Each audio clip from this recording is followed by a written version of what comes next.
Oscar Bevis for IFL TV in association with MTK Global. I'm here today with another interview with Mr. Ohara Davies as we continue through lockdown.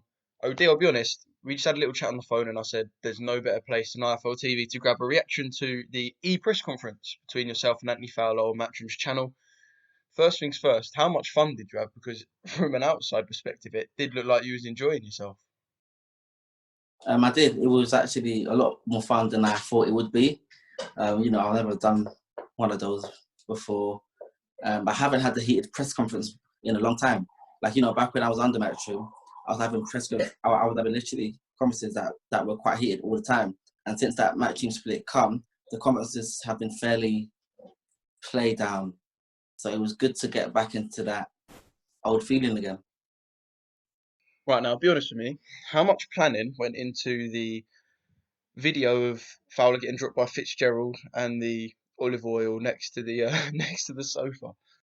I literally sat down and I thought 5 minutes before the thing was meant to start, I was at home, I was ready before those guys were. I thought, I've got some olive oil. Let me put this fish fight up on the TV and just have a bit of fun.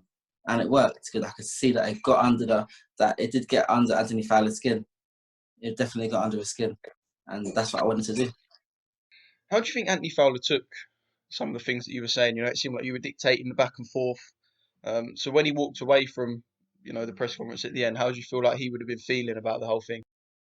I think he took it to heart and he kind of put a mask over his face and tried to smile it off because he didn't have anything to come back with. The only thing he said was that I'm a quitter, which I kind of explained. Listen, I was in a fight against a world champion, inexperienced, and that happened over 3 years ago now. It's not going to happen again, but that happened. But Anthony Fowler, you got beat only a few months ago by this guy that he was trash talking, hyping up, I'm going to knock out Fitzgerald, blah, blah, blah. And it was in Anthony Fowler's hometown, and he got whooped. So there's nothing that he really could come back with, and I had his number. And I know that after the conference, he was sat down thinking, shit. What was it like being back face to face with Eddie Hearn? Obviously not in person, but he done an interview with Coogan a couple of days ago where he said, he hasn't really spoken to you since the Matchroom split, 3 years ago now. So what was it like being back face to face with Hearn? I haven't spoken to Eddie Hearn or seen him since he threw me under the bus. Ever since he threw me under the bus, I haven't seen him, hadn't spoken to him. So this is the first time. And so when I saw him, the first thing I said to him was, Eddie, guess what? I'm back from under the bus. That's what I said to him. I said, I'm back from under the bus. You guys tried to finish my boxing career because of something that I didn't even do. Like I said before, I had never heard of Hillsborough. The time when that tweet got sent, I had never heard of Hillsborough. All I knew is that Tommy Cole doesn't like the sun. And even so, Tommy Cole's from Hull. So the sun, Liverpool, it was nothing about Liverpool. Tommy Cole's from Hull. But I knew that this guy doesn't like the sun because they exposed some of the activities that he was doing in his gym. And I'm like, you threw me under the bus for no reason. You threw me under the bus for no reason. You know what, Eddie Hearn? You fucked up. And right now, Eddie Hearn knows that he fucked up. You go on the Matchroom YouTube page now, and you look at all the views that they've got over the past week, and you look at the views that me and Anthony Fowler got in less than 1 day. It surpasses the last one they done, Lee Selby, when he came face to face with the other guy. We got over triple the views what that got, and they got more views than any video that they've actually put out in the last week or so. So, when I'm there, it sells. I sell fights. When I speak, it gets views. People want to watch it. People, they are interested and entertained. No matter how much they might dislike me, they might say, Ohara's this, Ohara's that. When I'm fighting, when I'm talking, people watch.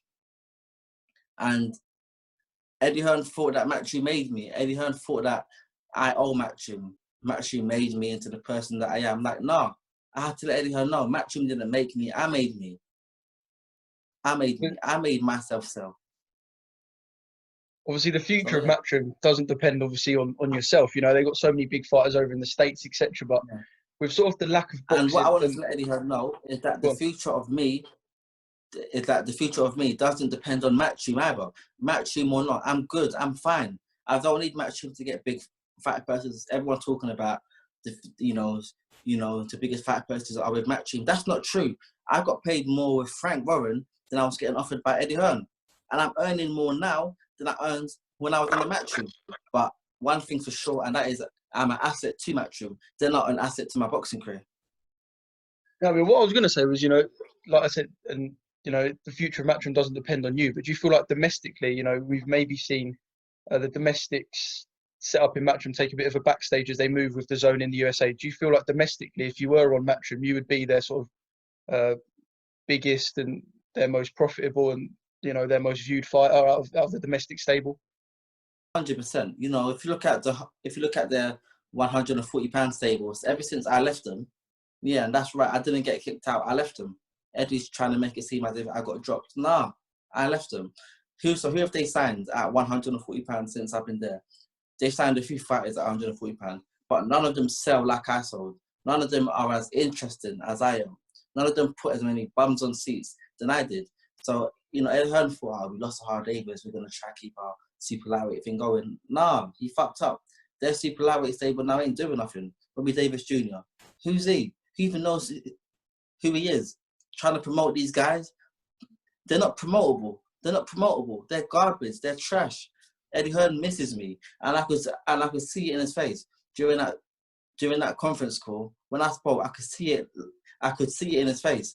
Eddie Hearn was like, "Damn, this guy was definitely an asset to us." And you know what? After I knock out Tyrone McKenna, I'm not going back on the Matchroom.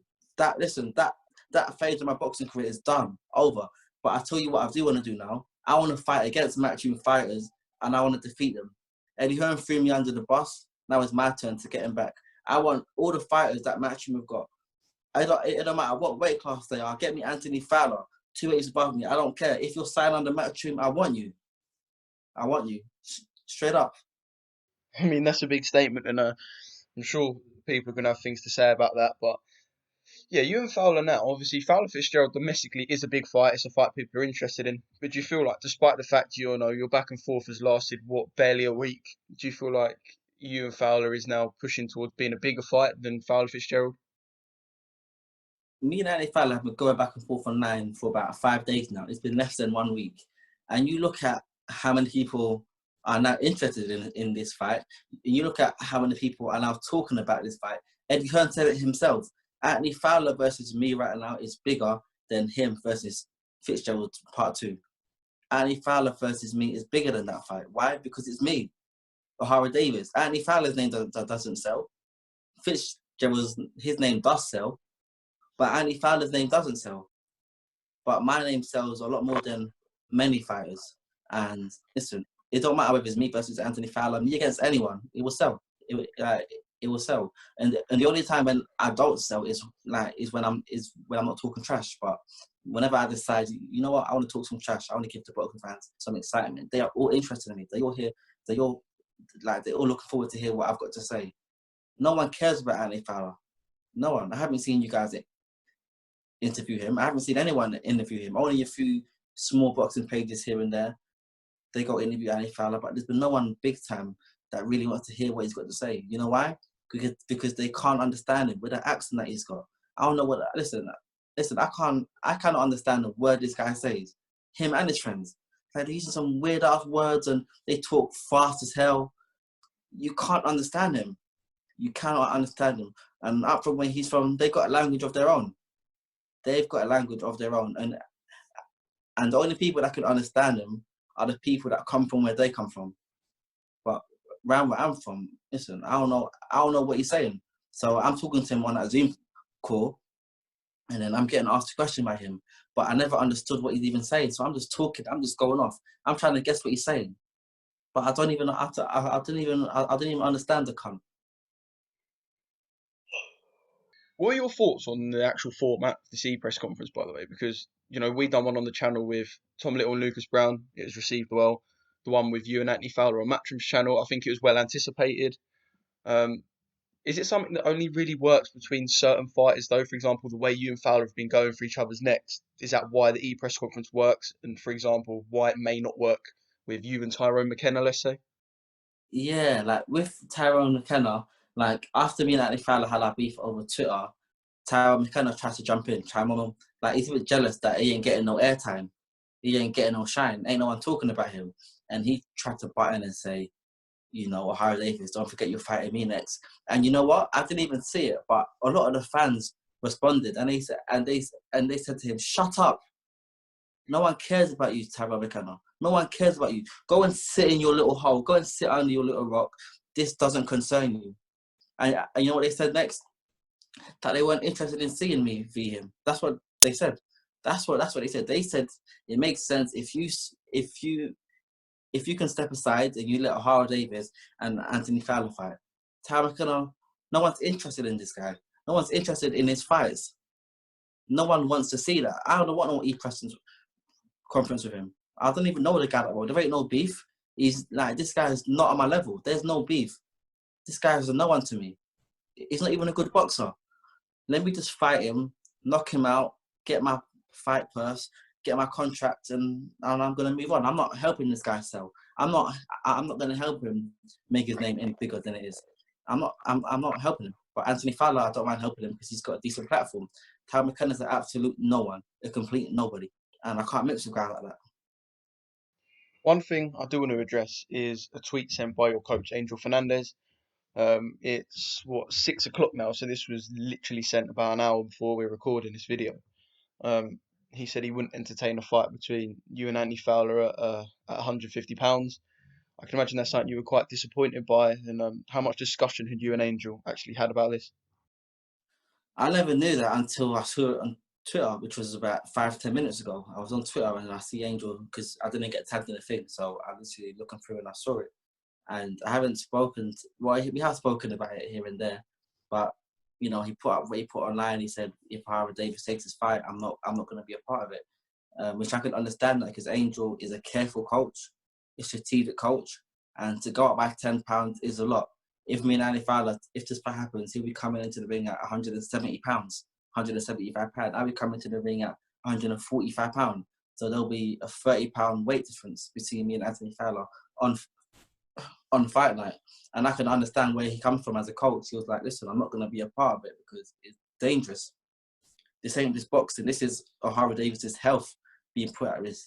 Fighting someone 30 pounds bigger than him. So he said that he wouldn't be a part of it if it happens. I can understand where he comes from. Does this not put at risk the relationship between you and Angel and the potential that, you know, if you weren't to work with him for the Fowler fight, you could potentially never work together again?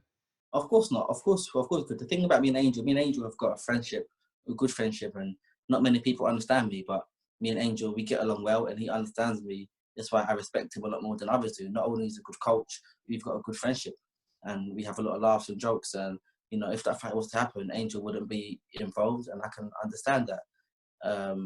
But if the fight does happen, as soon as the fight is done, we could just get back to work. I hope. Because do I still want the fight? Yeah, I still do want the fight. I still want to fight Anthony Fowler, even though Angel's saying he won't want to be involved. I'm very angry because of what Anthony Fowler's done and said, and my pride. There's nothing that's gonna stop me from taking this fight. Once the fight gets offered, I'm taking a fight. I won't have a coach. I will run. I will hit the bags on my own. I'm taking this fight. I just want to hit him. That's it. I just want to hit him. I just want to hit him. I just want to knock him out. It might be quite foolish of me, which I know it is. But as a man, as a warrior, as a fighter, that's me. And me and Angel will always be in good terms. If the fight happened, then Angel wasn't in my corner. After the fight's done, back to work, back to normal. But I can understand where he comes from. It's all about putting your fighter's health first. And sometimes people can't agree. And when you can't agree, you got to say, okay, cool. I'm not going to support this, Ohara, but I support you. After this is done, back to normal. Just finally, before we wrap this up, you know, I'm sure there'll be something else that we can talk about next week. But what sort of talks have there actually been? Have there been like formal negotiative talks or like potential plans put in place, or is it sort of at the moment just all hype between you and Fowler, or has there actually been any conversations with Eddie or anyone from Matchroom? Listen, Adam Hart from MTK phoned me the other day. He was like, listen, man, this fight, Anthony Fowler's, he said to me, I don't need Anthony Fowler, which I don't need him. I'm getting purses with that fight or not. I'm getting big fight purses. People feel like I've dropped or I've come down a long way since me and Matchroom have been done. I'm earning more now than I was earning when I was under Matchroom. I know what the fuck people are out there talking about. And so Adam Hart was just basically saying to me, I don't need Anthony Fowler. The weight class is a lot. I don't need a fight, which I don't need a fight. But me, I want the fight. I want the fight. You know, MTK might not be that supportive of this fight. MTK might not support the idea of this fight as much. But then again, if I said to them, I want the fight, they have to make the fight happen. If I say to them, listen, I want the fight, then they have to sit down with Eddie Hearn and get this and get discussed in it. But out of that, I want the fight. I want the fight. I'm telling everyone, I want the fight. If the fight doesn't happen, it's not because of me. It's because of Aunt Lee Fowler. Let them get a contract here now. Put it in front of me now. I will sign it. I will sign it. Regardless of who says no. Regardless of my mum, my brother, my closest guardian, my best friend can say no. It don't matter. I want the fight. And at the end of the day, it's about what I want. Whether that's going to help me or not help me. Whether that's going to give me an advantage or not. Whether that's going to progress my boxing career or not. It's about what I want.